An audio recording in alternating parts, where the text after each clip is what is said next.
Constructor के बारे में आज के इस वीडियो में हम आपको बताने वाले हैं। तो ये हमारा टाइप 1 है कंस्ट्रक्टर का, ठीक है। तो चलो स्टार्ट करते हैं। व्हाट इज़ डिफ़ॉल्ट कंस्ट्रक्टर, सबसे पहले ये जानेंगे। उसके बाद इसे लिखने का सिंटैक्स और डिफ़ॉल्ट कंस्ट्रक्टर कैसे कंपाइलर ऐड कर देता है और हम जब ऐड करते हैं तो उन दोनों में डिफरेंस क्या है, हम क्यों अपना खुद का डिफ़ॉल्ट कंस्ट्रक्टर बनाते हैं, इन सभी चीज़ों को डिस्कस करूँगा। सबसे पहले ये होता क्या है वो जान लेते हैं। A constructor which does not have any parameter is called default constructor। ऐसा कंस्ट्रक्टर जिसके पास कोई पैरामीटर नहीं होता, बिना पैरामीटर के जो कंस्ट्रक्टर होता है उसी कंस्ट्रक्टर को हम क्या कहते हैं, डिफ़ॉल्ट कंस्ट्रक्टर, ठीक है। तो अभी जो मैंने यहाँ पे कहा आप इस सिंटैक्स में देखिए आपको वही मिलेगा। हमारे पास एक क्लास ए नाम का क्लास है, इसकी बॉडी यहाँ पे है और इसी ए नाम का देखो यहाँ पे कंस्ट्रक्टर है, क्योंकि कंस्ट्रक्टर का नेम और क्लास का नेम सेम होता है। और ये पैरेंथेसिस है और ये बॉडी है, मतलब कि कंस्ट्रक्टर भी एक स्पेशल टाइप का मेथड है और इस बॉडी के अंदर आप ब्लॉक ऑफ कोड लिख सकते हो। तो आप देखो गाइस यहाँ पे कोई पैरामीटर नहीं है, नो एनी पैरामीटर। तो इसी से पता चल जाता है कि जब यहाँ पे कोई पैरामीटर नहीं होगा तो वो कंस्ट्रक्टर हमारा डिफ़ॉल्ट कंस्ट्रक्टर होगा। तो ये सिंटैक्स हो गया। अभी आपको ध्यान में क्या रखना है, जो मैं प्रोग्राम में आपको प्रूव करके भी दूंगा। मान लो हमने एक क्लास ए बनाया और छोड़ दिया बना के, प्रोग्राम को हमने कंपाइल करा कंपाइलर की मदद से। तो जब हम प्रोग्राम को कंपाइल करेंगे ना तो कंपाइलर क्या करेगा, जावा सी जो जावा का कंपाइलर होता है वो अपने से यहाँ पे एक डिफ़ॉल्ट कंस्ट्रक्टर ऐड कर देगा। अगर हम ऐड नहीं करेंगे तब कंपाइलर अपने से ऐड करेगा, और जब कंपाइलर अपने से डिफ़ॉल्ट कंस्ट्रक्टर ऐड करेगा तो ये डिफ़ॉल्ट कंस्ट्रक्टर क्या करेगा, इंस्टेंस वेरिएबल में वैल्यू भी इनिशियलाइज कर लेगा अपने आप ही। तो इस चीज़ को मैंने लास्ट वीडियो में भी बताया था, पर इस वीडियो में भी बताऊंगा और साथ ही साथ ये भी बताऊंगा कि जब कंपाइलर ये डिफ़ॉल्ट कंस्ट्रक्टर खुद का ऐड कर दे रहा तो हम क्यों अपना लगाते हैं खुद का डिफ़ॉल्ट कंस्ट्रक्टर। तो चलो अब प्रोग्राम सेशन में बाकी की चीज़ें क्लियर कर लेते हैं। गाइस जो मैंने आपको डिफ़ॉल्ट कंस्ट्रक्टर का सिंटैक्स बताया था, अगर आपको वो सिंटैक्स याद है तो आपको हमारा ये जो प्रोग्राम मैं लिख रहा हूँ वो आपको एकदम समझ में आ जाएगा देखते ही। सबसे पहले सिंटैक्स में भी एक क्लास था और उसका नेम मैंने ए ही रखा था और इसके अंदर एक कंस्ट्रक्टर था, ये इसी को बोलते हैं डिफ़ॉल्ट कंस्ट्रक्टर, ठीक है। यहाँ पे कॉमेंट करके मैं लिख देता हूँ, यही है डिफ़ॉल्ट कंस्ट्रक्टर। तो ये जो डिफ़ॉल्ट कंस्ट्रक्टर है इसकी देखो बॉडी है और यहाँ पे हम अपना ब्लॉक ऑफ कोड इसके अंदर में जो भी चाहें लिख सकते हैं। हो गया, कंस्ट्रक्टर बन गया। अभी हम यहाँ पे क्या कर रहे हैं, कुछ वेरिएबल बना लेते हैं। जैसे मैंने इंट ए बनाया, स्ट्रिंग बी बनाया, एक और मैं बना लेता हूँ बूलियन सी वेरिएबल, ठीक है। 3 इंस्टेंस वेरिएबल मैंने 3 टाइप्स के बना लिए हैं। अब मैं क्या करूँगा, मैं जो भी वैल्यू चाहूँगा ना इनमें इनिशियलाइज कर सकता हूँ अपने डिफ़ॉल्ट कंस्ट्रक्टर के अंदर। मान लो मुझे इंटीजर वाले वेरिएबल में 100 डालना है, मैंने डाल दिया। स्ट्रिंग में मान लो मेरे को एक स्ट्रिंग वैल्यू डालनी है मेरे मनपसंद की, देखो मैंने अपनी मनपसंद की वैल्यू यहाँ पे इसमें डाली। और साथ ही साथ इस सी वाले वेरिएबल में भी हम क्या करते हैं, एक और वैल्यू जैसे डाल देते हैं ट्रू, फॉल्स डाल दें या ट्रू डाल दें, ट्रू डाल दिया मैंने, ठीक है। ये हो गया। अब हम क्या करेंगे, अपने रिजल्ट को डिस्प्ले करेंगे। तो डिस्प्ले हम यहाँ पे भी कर सकते हैं, पर मैं एक अलग मेथड बना रहा हूँ वैल्यू को प्रिंट करने के लिए। मेथड का नेम है हमारे डिस्प, ठीक है।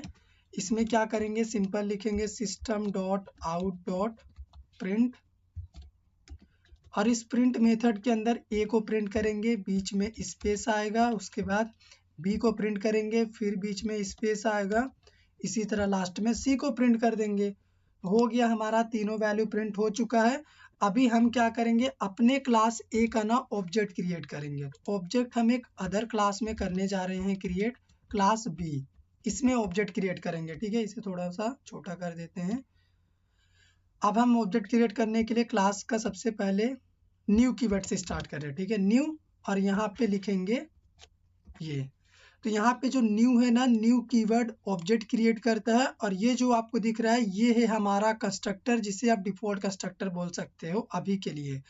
तो ये जो न्यू कीवर्ड से ऑब्जेक्ट क्रिएट हुआ है ना, इस ऑब्जेक्ट को इनिशियलाइज करने का काम कौन करेगा, हमारा ये कंस्ट्रक्टर करेगा। तो कैसे होगा ये काम, इस तरह से हम किस क्लास का ऑब्जेक्ट बना रहे हैं, क्लास ए का। तो क्लास ए का ही रेफरेंस वेरिएबल में हम सिर्फ इस ऑब्जेक्ट को इनिशियलाइज कर सकते हैं अभी के लिए इस प्रोग्राम में, ठीक है। तो देखो ये कंस्ट्रक्टर अपना काम कर रहा है। पहला काम ही होता है ऑब्जेक्ट को इनिशियलाइज करना। तो यहाँ पे जो भी ऑब्जेक्ट क्रिएट हुआ है क्लास ए का, उसको इनिशियलाइज कर दिए रेफरेंस वेरिएबल आर में by the help of this constructor. तो ऑब्जेक्ट क्रिएट हो गया है। तो जैसे ही ऑब्जेक्ट क्रिएट करा हमने, ये तो डिफॉल्ट कंस्ट्रक्टर अपने आप कॉल हो जाएगा, इसमें आपको भी कोई डाउट नहीं होगा। लेकिन ये जो डिस्प मेथड है, इसे हमें मैनुअली रेफरेंस वेरिएबल से कॉल करना होगा।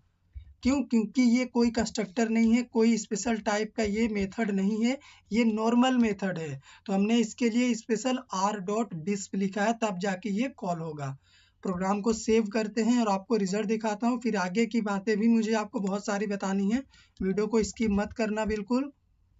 एक सेकंड, मैंने a.java नाम से क्लास को सेव कर दिया, इसे मुझे b.java से करना होगा, क्योंकि ऑब्जेक्ट जो है हम क्लास बी में बना रहे हैं और यहाँ पे तो मेन मेथड लिखना होगा और इसी मेन मेथड के अंदर ही सारा ऑब्जेक्ट क्रिएशन का काम होगा। हो गया इतना। अभी चलो इस प्रोग्राम का मैं आपको आउटपुट दिखाता हूँ। मैंने यहाँ पे देखो कंपाइल करा, कंपाइल हो गया। अब इसे रन करने के लिए हम जावा और क्लास का नेम बी।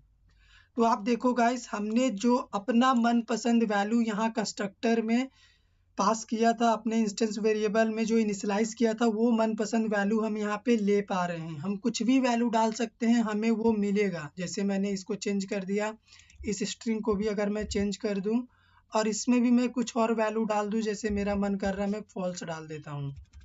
कुछ भी डाल सकते हैं, ठीक है। ट्रू फॉल्स होता है बेसिकली, पर यही अभी करके दिखाता हूँ आपको।